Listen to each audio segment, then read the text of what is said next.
एक बार अकबर के दरबार में बहुत ही अजीब मुकदमा आ गया, जिसने सभी को सोचने पर मजबूर कर दिया। हुआ ऐसा कि बादशाह अकबर के दरबार में दो महिलाएं रोती हुई पहुंची। उनके साथ में लगभग 2 या 3 साल का सुंदर सा बच्चा भी था। दोनों महिलाएं लगातार रो रही थीं और साथ ही दावा कर रही थीं कि बच्चा उनका है। अब समस्या यह थी कि दोनों शहर के बाहर रहती थीं, जिस कारण उन्हें कोई नहीं जानता था। इसलिए यह बताना मुश्किल था कि उस नन्हे से बच्चे की असली माँ कौन है। अब अकबर बादशाह के सामने मुसीबत आ गई कि न्याय कैसे करें और बच्चा किसको दें। इस बारे में उन्होंने एक एक करके सभी दरबारियों की राय ली, लेकिन कोई भी इस गुत्थी को नहीं सुलझा सका। और तभी बीरबल दरबार में पहुंच गई। बीरबल को देखकर बादशाह अकबर की आंखों में मानो चमक आ गई हो। बीरबल के आते ही अकबर ने इस समस्या के बारे में उन्हें बताया।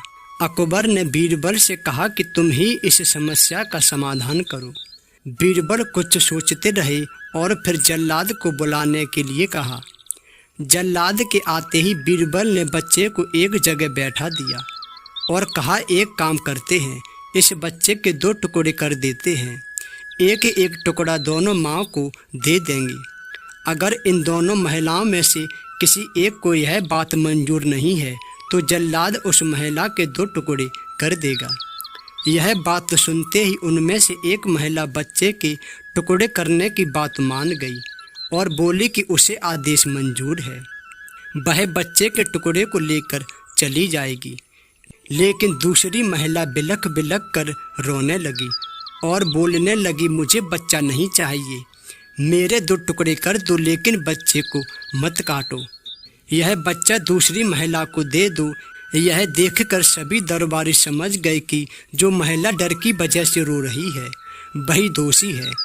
लेकिन तभी बीरबल ने कहा कि जो महिला बच्चे के टुकड़े करने के लिए तैयार है उसे कैद कर लो, वही मुजरिम है। इस बात को सुनकर वह महिला रोने लगी और माफ़ी मांगने लगी, लेकिन बादशाह अकबर ने उसे जेल में डलवा दिया। बाद में अकबर ने बीरबल से पूछा कि तुमको कैसे पता चला कि असली माँ कौन है। तब बीरबल ने मुस्कराते हुए कहा, महाराज, माँ सारी मुसीबतों को अपने सिर पर ले लेती है, लेकिन बच्चे पर आँच भी नहीं आने देती। और यही हुआ।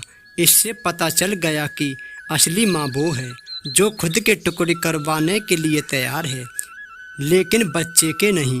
बीरबल की बात सुनकर बादशाह अकबर एक बार फिर बीरबल की बुद्धि के कायल हो गई। दोस्तों, हमें कभी भी किसी दूसरे की चीज़ पर अपना हक नहीं जताना चाहिए। साथ ही हमेशा सच्चाई की जीत होती है और समझदारी से काम लेने पर हर समस्या का हल निकल आता है।